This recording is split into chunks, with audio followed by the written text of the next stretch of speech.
哎，大家好，今天咱们来一期有一点正式的节目，来复盘一下2024我的第一次大阪马拉松，时隔将近3年的再次 PB 的马拉松。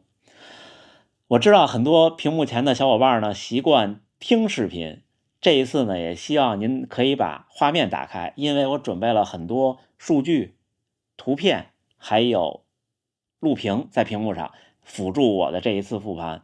这也是有咱们频道以来，我跑马拉松以来第一次这么认真的去做复盘的视频。我准备了一个提纲在我的 Pad 上，所以呢，我的眼神可能时不时的会聚焦到这边，大家见谅。我会分为赛前、赛中和赛后3个大部分来跟大家聊。首先我们说赛前，赛前呢会从心理、身体、装备还有饮食这4大块跟大家聊。在之前这段时间的视频里，我可能更多的是分享了一些、输出了一些我心里的问题，并没有说什么我的准备。今天也跟大家认真说一说。有的小伙伴知道，也有的小伙伴可能不知道。春节这几天呢，我从大阪跟家属回到了北京，我们15号才从那边过完春节回来。也就是说呢，真正在大阪准备比赛的时间只有10天。我可能会从进入2月开始，咱们开始聊我的准备，因为下个月的24号就是一大波马拉松又来了，也可以给下月要参赛的小伙伴们一些不成熟的经验经历的分享。首先说心理，回到北京过年这几天呢，其实对心理是有帮助的，因为忙忙碌碌的10天、11天一下就过去了，没有那么多心思去想那些。真正的心理建设是从回来，从2月15号开始的，最后的这10天，其实是很难的。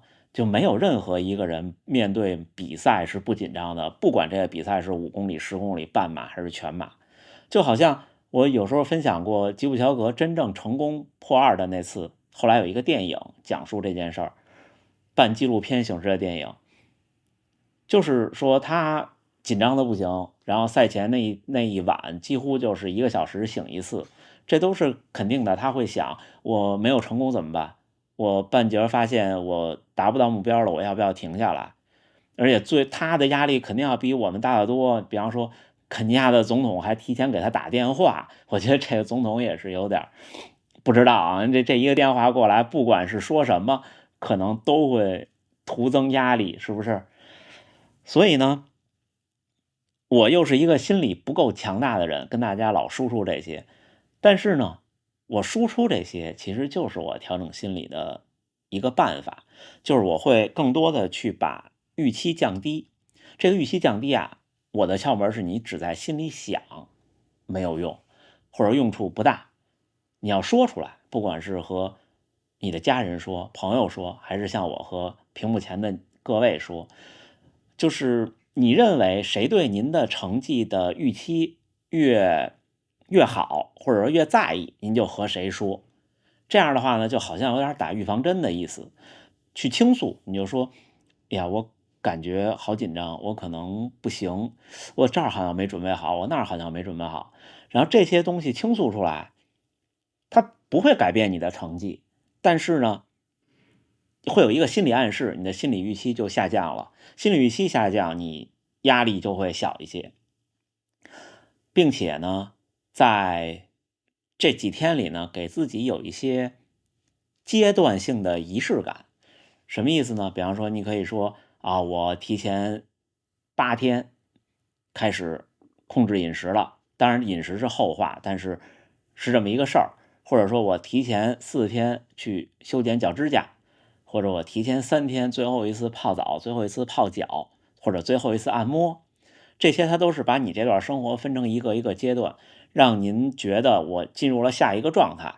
这就像比赛中的水战一样，它可能会有一些帮助。这就是我的2个我做了并且我觉得有用的事儿。而没用的事儿是什么呢？就是在有压力的时候去放纵自己，比方说暴饮暴食，或者喝2杯，或者怎么样。这种事情呢，其实它会，当时你可能会觉得啊，我这一瞬间我感觉放松了，但是紧接而来的就是你想，哎呀，我的比赛怎么办？所以建议大家不要这样做。有的时候是克制是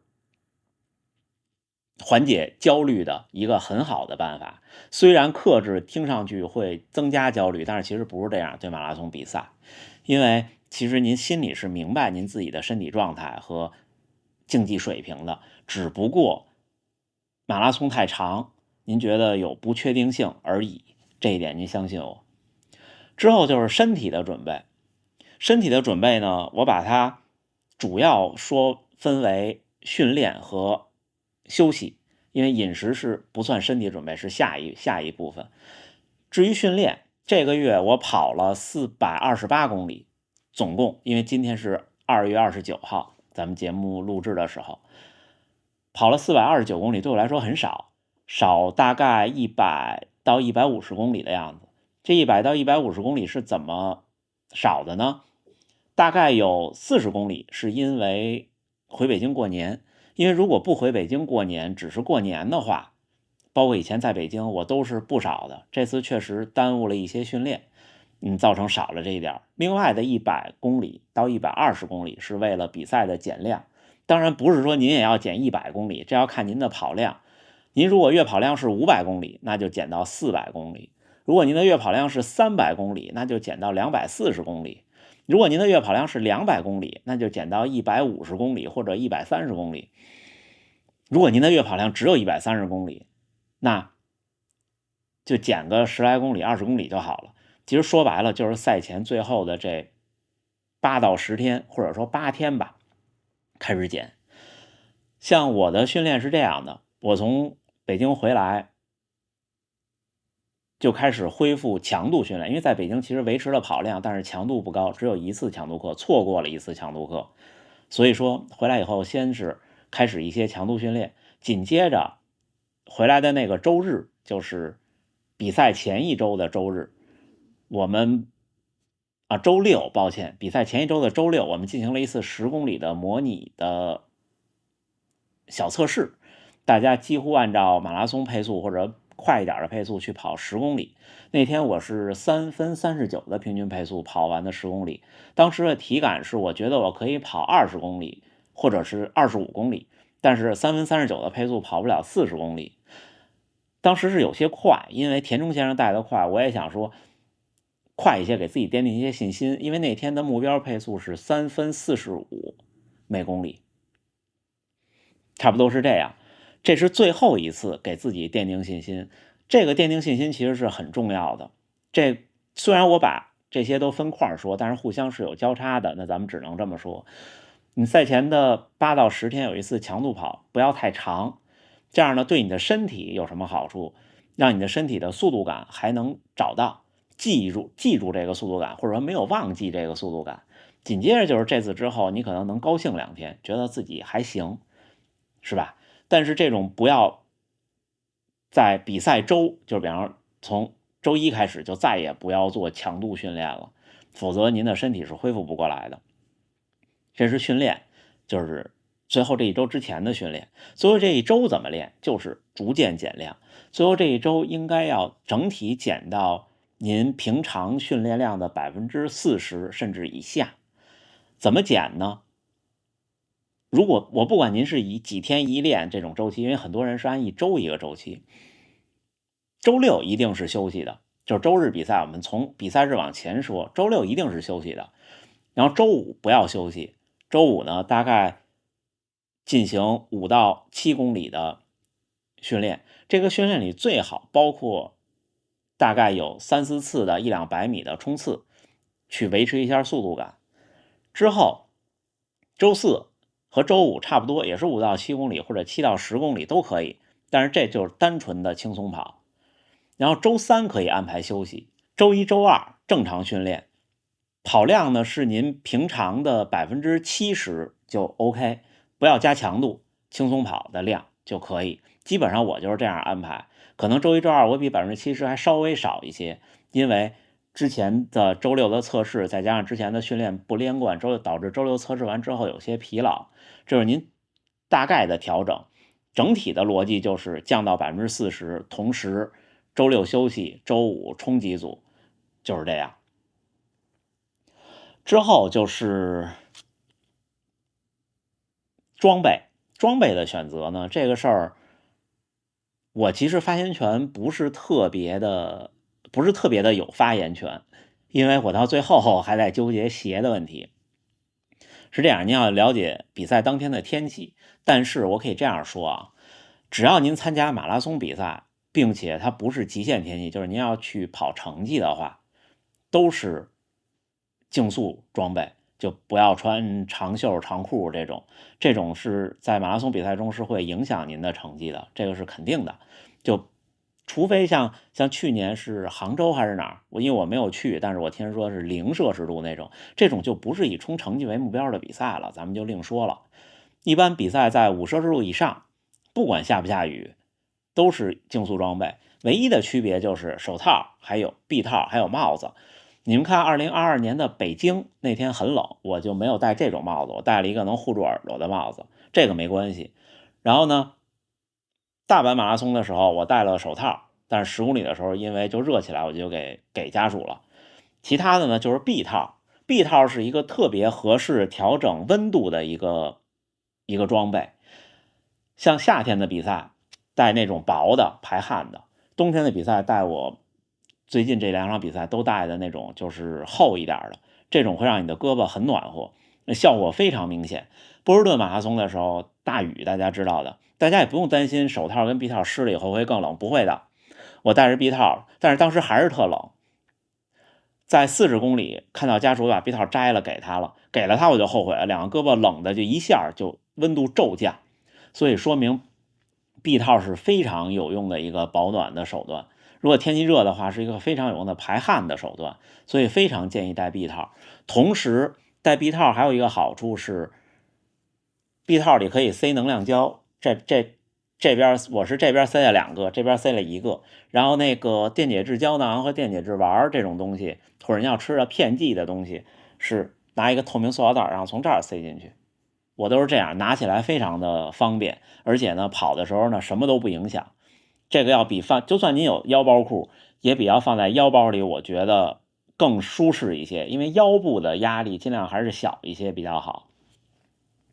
这是衣服。另外呢，就是准备一个清单，这个清单要包含什么呢？想起纸巾老师了，胸贴。如果您是男性跑者，胸贴，就算您平常训练不磨，最好也贴上，这样会比较的稳妥，因为它毕竟有利无害嘛。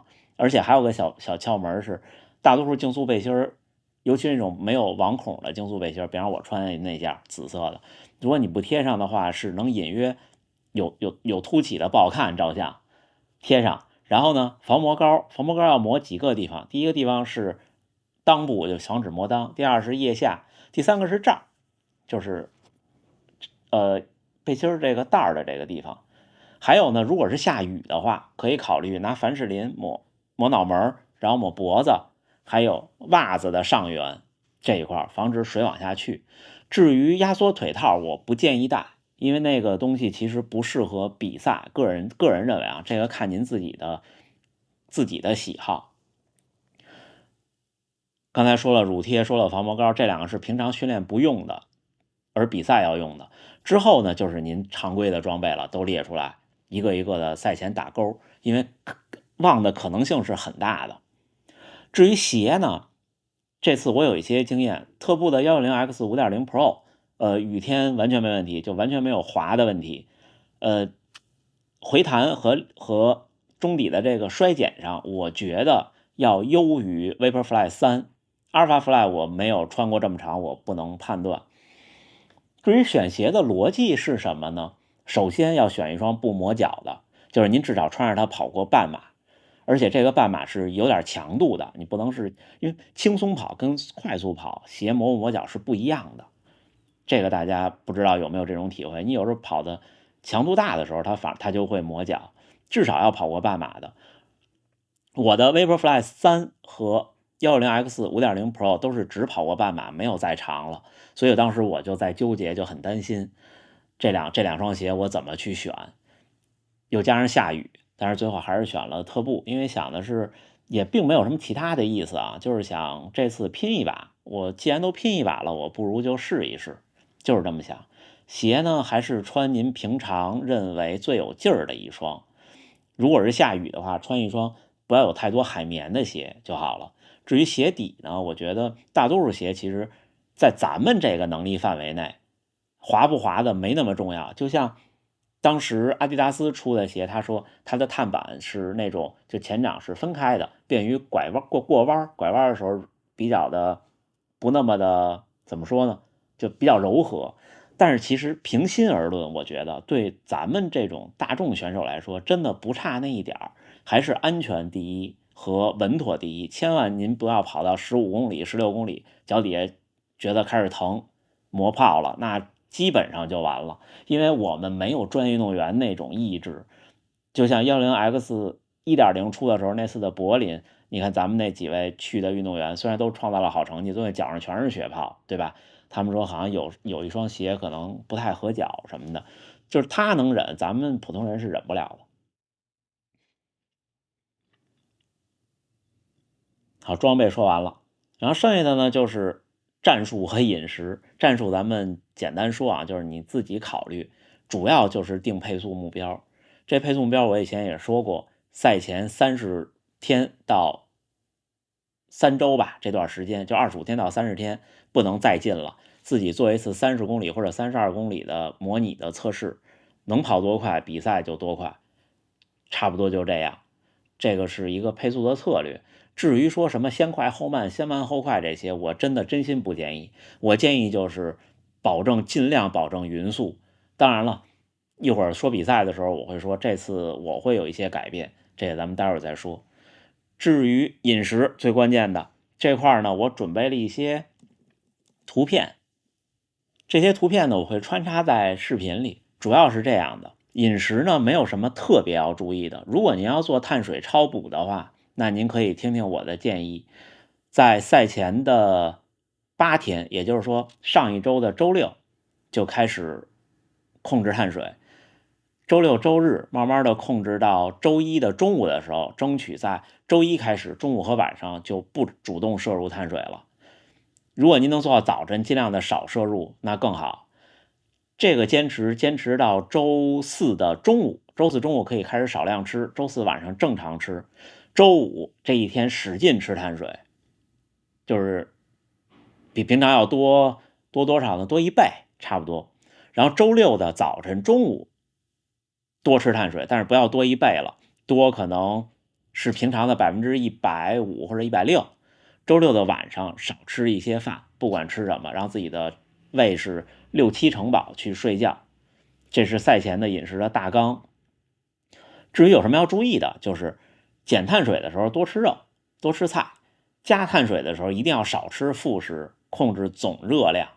就是您不能说我原来平常吃1碗饭，今天我为了比赛我吃2碗，但是平常您这1碗饭吃多少肉，您这2碗还吃多少肉，那就多了。多了以后，你的消化系统会有负担，然后呢，你的体重会上涨，因为大部分的我们摄入的盐都在副食里，盐多了以后，你的体重就会积水就会上涨。这个积水跟那个水合还是不一样的，虽然人需要盐，但是会不知不觉就会吃多。所以控制副食就是你的总热量可以做到是平时的120%，就是你双倍碳水之后那一天，但是你不能双倍的热量。我不知道我说清楚了没有？那段时间确实是挺难熬的。我会选择吃什么呢？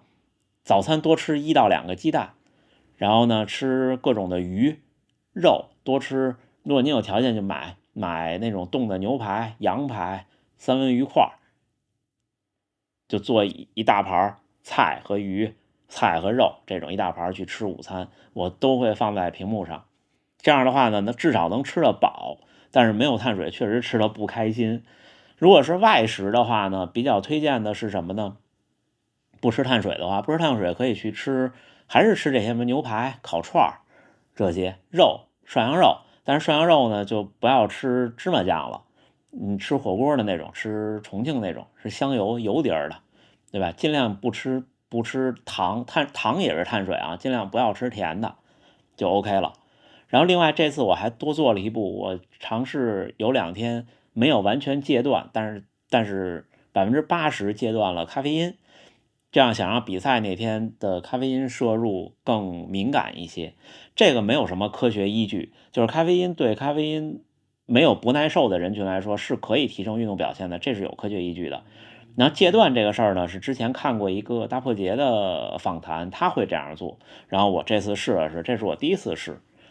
然后至于烟酒这事儿就不多说了，最好就是烟肯定是不能抽。你要是平常想偶尔喝一杯啤酒或者怎么着呢，到周4就停掉就 OK，就不用那么在意。马拉松的饮食啊，其实是杂食，不用那么在意，也不用那么干净，就是碳水和碳水的比例来调控你身体的状态，好吗？然后至于赛前当天的早餐呢，视频里已经拍过了，就3个这么大的 Costco 的小面包，大概每一个加上酱有100千卡，和一杯杏仁奶。那不是奶啊，杏仁奶就是说白了就是什么呢？就是杏仁的浆。这个我不知道能不能描述清楚，它不是牛奶制品，就这点东西，大概有500千卡的热量，也就这样了。然后呢，就是赛前了，赛前能量胶什么的，我们放在比赛的时候再说。OK，赛前这一部分说完了，我可能说的稍微有点啰嗦，但是我还是想把所有的都无保留的跟大家分享一下。然后至于比赛当天，我们这样啊，先说说赛前有什么注意的。赛前注意的一定要把参赛手册的时间线弄明白，就是几点几分到几点几分，什么地方关门。这关门不是赛道的关门啊，就是存包几点几分结束，入场几点几分结束，几点几分起跑，这些之间有多远，一定要弄明白。您千万不要说到了以后发现存包已经结束了，因为我们那天是8点半结束存包，但是如果您是后边几个分区起跑的，可能您9点45才起跑，您要一想我9点45才起跑，那我9点再去呗，去了以后发现存不了包了，那这个就很遗憾，对不对？还有就是入场一般的后场的那个地儿，就是 A、B、C 3个区或者 A、B、C、D、E 几个区，它这个也有一个关门的时间，一般的组委会都会写在手册上。如果您到这个时间没进去，那一般的比赛呢，它不会就让你不能跑了，它会让你所有人都跑完以后，您跟在最后边，反正您净成绩您能接受也可以，但是最好不要这样。就这几个时间点一定要弄明白。另外就是哪有卫生间，哪有水，还有这几个地方中转要多长时间。比方说那天我没有考虑到，是因为下雨导致存包那儿特别混乱，存完包以后已经比我预想的时间晚了有15分钟到20分钟了，险些就很紧张那种。因为我出来的时候已经8点25了，8点半就结束，那时候还有人往里挤，根本就挤不进来。但是我猜那天是宽限时间了的，主要赛前就是时间弄明白，然后就是卫生间。我是个爱紧张的人，所以赛前就特别老想上厕所，这是我的一个缺点，导致我有时候不会站在很靠前。您如果也像我这样呢，我的小窍门就是，你总要有面对最后10到15分钟没有卫生间的时候。这一点上呢，大多数比赛都是这样的。像北马这种起跑区域有卫生间的其实不多的，北马有，纽约有，但是纽约那其实也不算有，它因为也要往前走，你总要面对最后几分钟，就别去想，千万别想我要不要想上厕所了，别去想它就好。这个卫生间就是这样。至于吃，提前半个小时吃一个电解质，不管是胶囊也好，片剂也好，都可以。然后提前10分钟到15分钟吃一个不带咖啡因的能量胶。然后如果您要是摄入咖啡因的话，有2个办法。一个办法是提前半个小时喝咖啡，这个其实我不推荐了已经，因为会让您更想上卫生间，因为它是水。我推荐就是有咖啡因的补充剂，它那是200毫克一片的，一般大家能买到的，掰一半100毫克。赛前起跑前也是10到15分钟跟着能量胶吃下去。至于怎么吃呢？这我没有困惑，因为大部分药片我是能直接吞进去的，就我嗓子眼比较大。您要一定要有水的话呢，这个您得自己想办法，因为大多数时候起跑区域可能带不进水。这个总之您自己去考虑。不过像大阪马拉松这种，它卫生间边上就是饮水处，这倒还好，应该能解决。在复盘赛道之前呢，先来看看一段录屏，是我这一次2024年大阪马拉松的详细数据。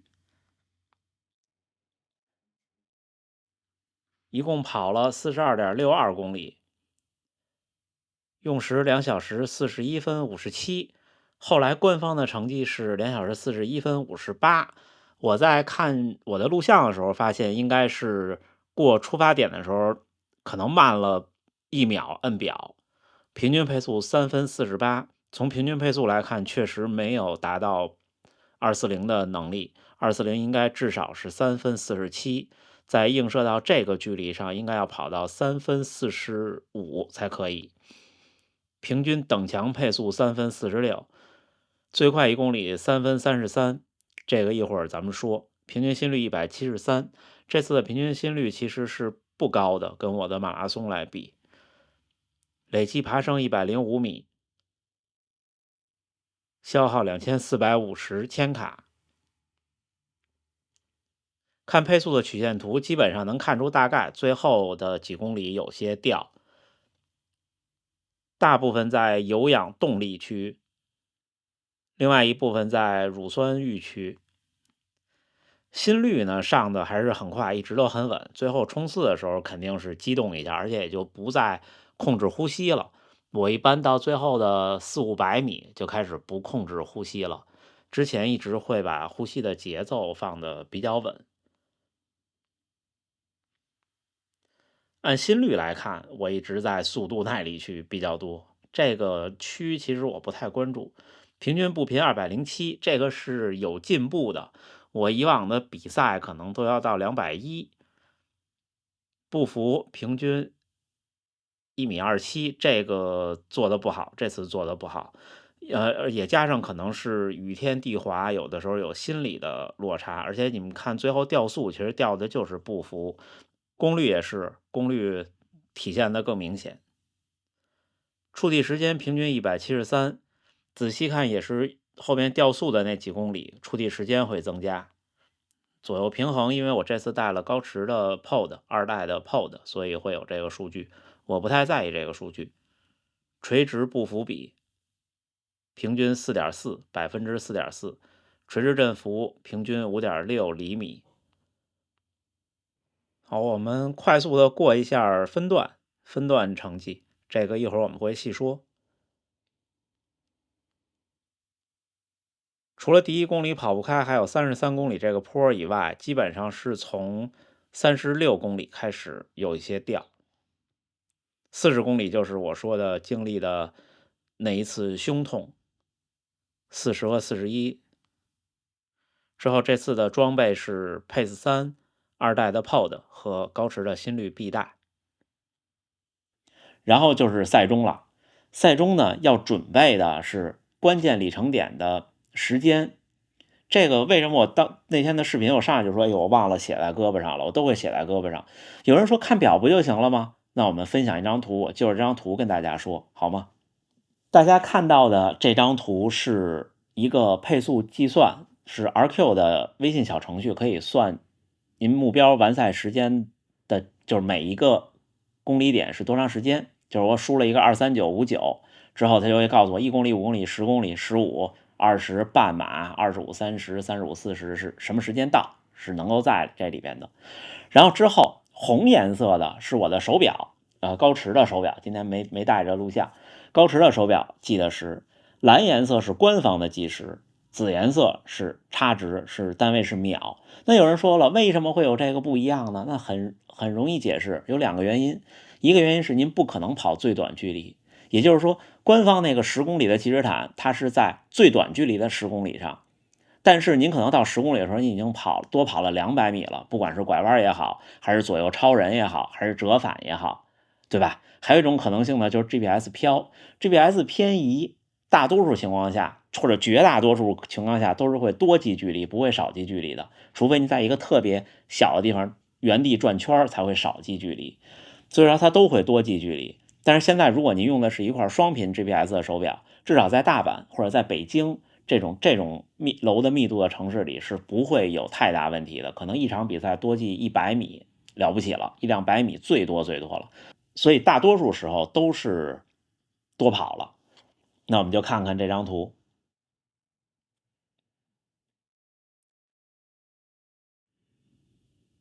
我是从5公里开始记的。你们看5公里的时候，高驰的表告诉我是19分28，官方的计时毯是19分42，这都是净成绩啊，不是枪声成绩。这时候已经差了14秒了，往后会越差越多。而且呢，你会发现前半程会差的可能比后半程多，然后到最后又多了，就中间会比较少。为什么呢？因为你可能在15公里的时候意识到了，一过计时毯怎么不对呀？然后呢，你可能会刻意的去跑最短距离，那时候你还有精力还有劲儿，到最后为什么又不行了呢？那可能就是到最后松下来了，你没有精力去想这些事儿了，就只能闷头往前跑了，对吧？你看我在5公里的时候差了14秒，10公里的时候差了30秒，15公里的时候就差了48秒了。也就是说前3个5公里，第一个5公里14，第二5公里16，第3个5公里是18，差了这么多。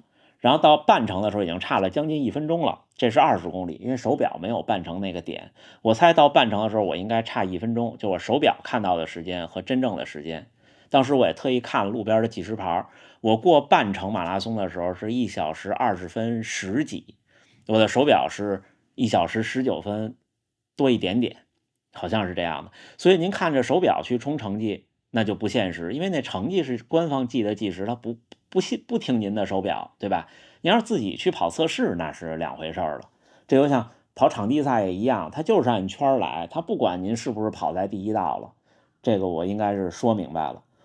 然后之后从25公里到30公里，这让我追回来了一点，然后之后又不行了。然后最后呢，到结束的时候大概是40公里差98秒，我估计到结束的时候可能是差110秒以内，就不到2分钟。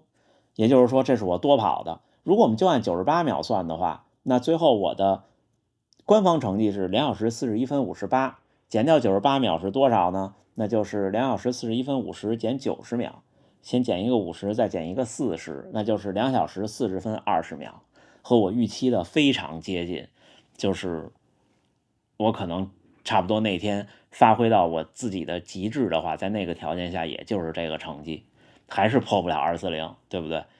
所以说，写关键的时间点很重要。这样你看官方的计时牌，您到20公里的时候，你一看，比方说20公里的目标是1小时15分49，就最右边的这个数，不是手写的，是目标。你在这之内，就说明您还在240以内。那您看您手表写的是1小时15分49，你一看过20公里的时候，它那时间一般这种地儿它都有时间，或者你直接看手表的总计时，手表的时间是对的，对吧？一看您是1小时14分10，那好，哎，我没问题，就是这意思，这个很关键。所以这也是复盘一下我的比赛。比赛呢，我看看啊，还有一张图，对，这是官方给我记的每5公里的点的时间，可以跟大家分享一下。这些图都会在屏幕上。我的第一个5公里的净时间是19分42，是挺慢的，因为一开始真的跑不开，这就是赛道上的一些事儿。您要为前3公里跑不开做好心理准备。什么意思呢？就是不是所有比赛都像北京那样那么宽的路，包括国内的比赛，可能无锡也比较宽。很多地方的比赛其实路不够宽的，就这条路如果上下整个的宽度只有3个车道或者更少的话，一开始肯定是跑不开的。我在过起点的时候是50秒，就是发枪之后的50秒。这个时候我是第2148名，也就是我前面有2148人。大家在屏幕上应该当时也看到，人看着特别多，感觉永远超不完，但是其实只有2148人。但是造成的什么影响呢？就是我前3公里，我也会把我的公里的表放在屏幕上，大家可以看到我的第1公里4分16，第2公里3分53，到第3公里才到3分45，也就是前2公里慢了好多好多。第1公里我看4分16的时候，我就觉得肯定没戏了，就心都慌了，因为你真正就差那个半分钟30秒，大家真的马拉松又长又短。初跑者或者完赛型选手觉得马拉松好长啊，不差这一点。但是呢，想冲最后这一点的时候呢，你觉得马拉松好短呀？ 30秒在42公里里追不回来，就是这样。我的第一个5公里官方的计时19分42，第二5公里就是18分44了。这也是一个隐患，就是一开始跑不开，导致呢我在5到8公里多这3公里冲的比较猛。就是在比赛那个视频上，有一位观众拍到我那一段冲的比较猛，那一段的配速一度到了3分37、3分34。你看第7公里3分37，第6公里的时候还是3分48呢，第7公里3分37，第8公里3分34，第9公里3分37，之后又回到了3分40多，差不多就是这样。就这，你1公里快5秒。可能后边就有1公里让你慢7秒，这我当时心里知道，但是没办法，因为我看着手表的时间是很担心的。另外，可以建议大家把手表的那个展示有一块弄成整体的平均配速，就是您从开表到现在的整体的平均配速，这样你心里比较有底。那时候我的整体平均配速就一直从3分50多毛往下降到了3分46。降到3分46的时候，我踏实了，因为其实我3分47就可以240的平均配速是3分47嘛。直到我跑到15公里，看到差了挺远的了，那时候已经差了有将近200米了。就是过15公里计时点的时候，我的手表是15.17左右的样子。我说那不行了，346不行了，那时候还是346，那时候必须得345才行了，因为你算嘛。这样的话，最后我当时的感觉是我可能多跑400米。如果按照我的配速400米的话，大概是88秒，我们就按90秒算，那平均到40公里，那就是1公里得2秒，2秒多，那就是得比347快2秒才行，那就得是345都不保险。所以后来我就又加速，我在十几公里的时候又加速了几公里，导致你们看到我碰到本田先生之前，那个时候我的整体的平均配速是3分45，而且当时身体状态还不错。那个时候是24公里的样子啊。对，在这之前还有个小插曲，22公里的时候，我看到前面有一位看着很精英的运动员在走，然后越近越看背影越熟悉，一看是石川先生。石川先生过了半马以后，可能也因为极限的天气，而且他现在并不是运动员了，他有工作要做，跑量不够，导致身体就不行了，前面可能盯得就是太猛了那种。我碰到本田先生22公里多，甚至我到27、8公里之前，我的平均配速还是在240以内。我们可以再回到这张图，可以看到，大家可以看蓝颜色和黑颜色，就是不是官方，就是打印文字和我手写的蓝色这两个的区别。在25公里的时候，我比240慢了3秒；在30公里的时候，我比240慢了11秒。也就是说，在25公里之前，我一直还是在240的线之内的。然后到40公里的时候，我比240慢了差不多是不是21秒了，是81秒。就是这样，就是后边你还有雕塑的空间。如果您跑出负分割或者负配速，或者说您全程匀速没掉，那要么是您厚积薄发了，就是我就是最好的成绩。大多数时候是全程匀速是您的最佳成绩，有可能是您的最佳实力发挥出来了。像负分割，比方会长那种，就我认为他可能还有再快的空间，就是这意思。所以马拉松真的不存在先快后慢、先慢后快这种策略，所有策略在42公里面前都渺小的不值一提。只有运动员名次游戏的时候才有策略，时间游戏是没有策略的，因为240摆在那儿，它就在那儿。你有什么策略，您都得在2小时40分之内把42.195公里跑完，您说呢？对吧？这是整个赛道过程中，然后碰到本田先生以后，我打算跟他，因为我觉得速度还行，跟发现一看表不行，那时候是3分51的配速，我觉得不行，我就加速，后来就又超过了他，就一路这样。那个坡给我的影响差不多有，我看到我的实时数据在上坡的时候，我们看一下，在上坡的时候，那1公里的平均配速掉到了4分01，也就是说，整个这个坡影响了我16秒。如果没有这坡，我还能快16秒，就是这样。但是也不能单纯这么算，因为还有下坡变快的地方呢，可能10秒左右吧，这个坡的影响加上体力的消耗，也就是这样，没有想象的大。这也是我看我那个视频也是，周围的人并没有超过我，而反而我还超过了别人，说明练习是有用的，对不对？之后过了坡以后，在赛道边上还看到了大河原先生的太太在给我加油，很高兴，很感动。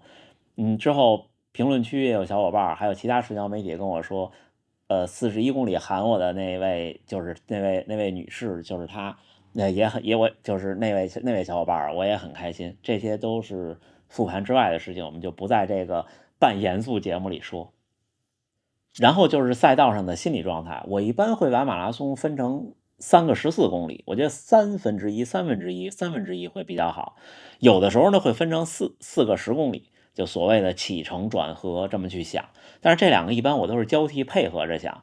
比方说，我跑到10公里的时候，我会说，哎，1/4完了，算是一个好的开始。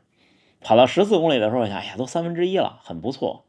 然后呢，20公里的时候呢，就想，哎，20到30这公里，20到30这10公里呢是稳住的10公里。之后到28公里的时候，我会有一个计时点，会看一下28公里是我在没在时间线之内。然后之后过了30公里和32公里，我老说这2个点，就跟自己说，真正的马拉松开始了，给自己打打气，给自己一种仪式感。仪式感在马拉松或者耐力项目中很重要，就这一下，你可能又能顶3公里。差不多是这样的。然后之后就是应对一些问题，比方说天气啊，或者突如其来的问题的时候，那这个时候呢，说实话怎么做都没用，只有一件事有用，就是你感觉到可能要抽筋的时候，调整一下发力，这是唯一有用的地方，其他的真的没用。因为问题就是能力的体现，他能力达不到了，就是快不了了。大家不要太相信那些所谓的各种小窍门，这些小窍门它并不会改变42.195公里和2小时40分这2件事情，对吧？然后赛道上的补给，这我说过无数次了，我们再说一次。我的这次的补给策略有2个。第一个原则，只进饮料站，就是5公里的站。只有一次我违规了，就是32.5公里刚过完那个坡，那时候就是想喝口水冲一冲。如果您定了这个，一定要坚持执行。你一旦松下来，就松下来了。进水站是很浪费时间的，差不多一个水站可能会影响1到2秒的完赛时间。而且呢，全程马拉松，尤其是天气比较凉的这种全程马拉松，您不会太感觉到渴。您要把您胃里的每1寸空间留给能量饮料，而不是白水。这个是我的一个就是真心的一个经验分享，一定是喝能量饮料，不要把宝贵空间留给白水。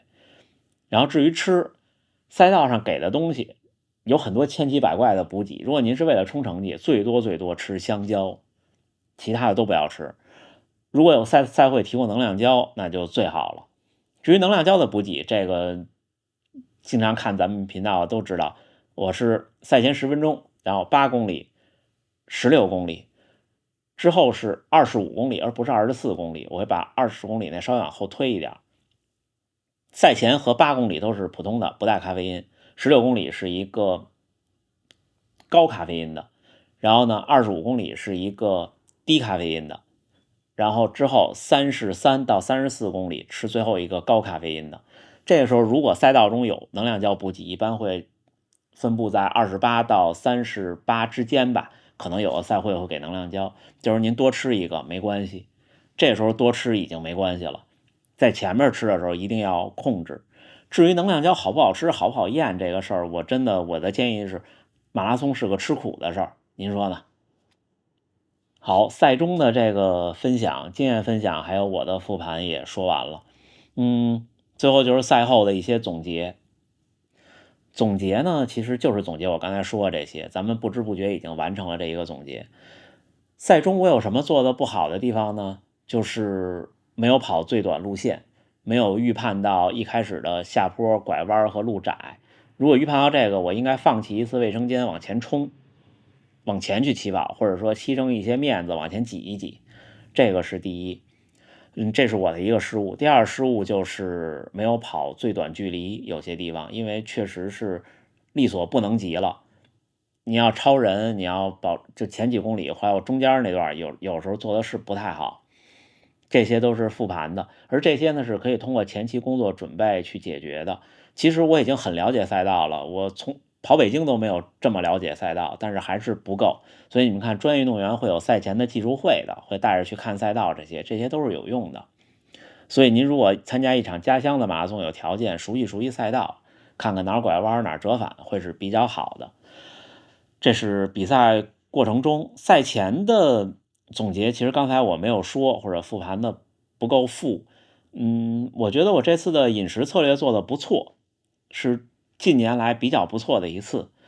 不好的呢是心理的建设不够好，有点放纵自己，就是在自己焦虑的时候，有点让自己心态更下滑，而不是更积极的去想。也只有这2点了。至于其他的，就是天气有影响吗？可能有影响。最后可以说说我的成绩被什么影响了。首先，我判断我的个人能力。那天在地铁站那一段我录的时候，我的意思是说，我当时能力的最好，在这种情况下可能发挥不出来。我当时给我自己判断的，我的能力大概是2小时39分30左右，就是我全力以赴，不出差错。我把我的身体所有的都发挥到最好，差不多就是这样。下雨和冷，主要是冷，还有风。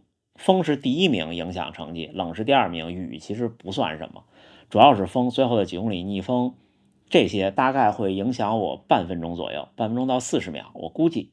前面跑不开呢，大概影响可能是1分钟，差不多加上那坡的10秒，你们看到我最后的成绩是24158，对吧？那就是这样，所以还是要想办法让自己的上限变高，去应对这些不确定，否则的话，每一次都是差一点都不行，那它就会反向影响到您赛前的那些心理状态和身体状态，对吗？如果您具备一个235的实力，我这次目标是240，那就不会有太多的心理问题，您说呢？好吧，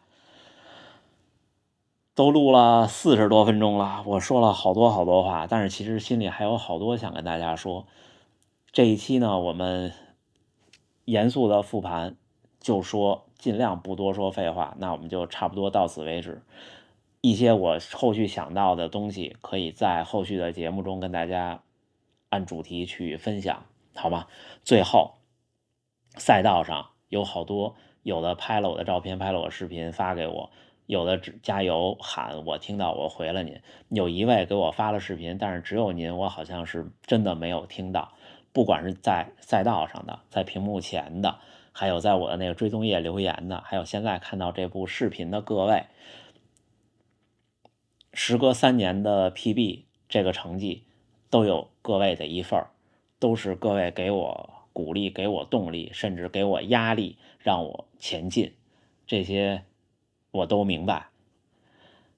感谢各位，感谢我的家人、家属跟着拍摄，家属照顾我的坏情绪，家属照顾我最后这几天的生活，包容都是不容易的。之后是感谢我自己，为了这些的付出。我总说这是最后一次这么努力冲成绩，但是肯定还有下一次，只是不是近在眼前而已。我的训练还是会一如既往，甚至会更加的去根据这个去总结。至于这个总结训练的事儿，我们就放到其他的视频再说，好吗？如果您今天是第一次打开我们这个频道，亦或是呢您可能没有关注或者没有订阅我，只是偶尔会刷到我，可以希望您给我一个宝贵的订阅或者关注，好吗？我们继往开来，在今年2024年继续一起走下去。我呢也继续在跑步是我生命中的一部分，把我生命中的这一部分做得更好，争取有一天，现在屏幕前的您和现在镜头前的我都能够看到2小时39分开头的终点计时牌。最后还是祝大家能努力生活，健康平安，我们一起加油干！大家再见。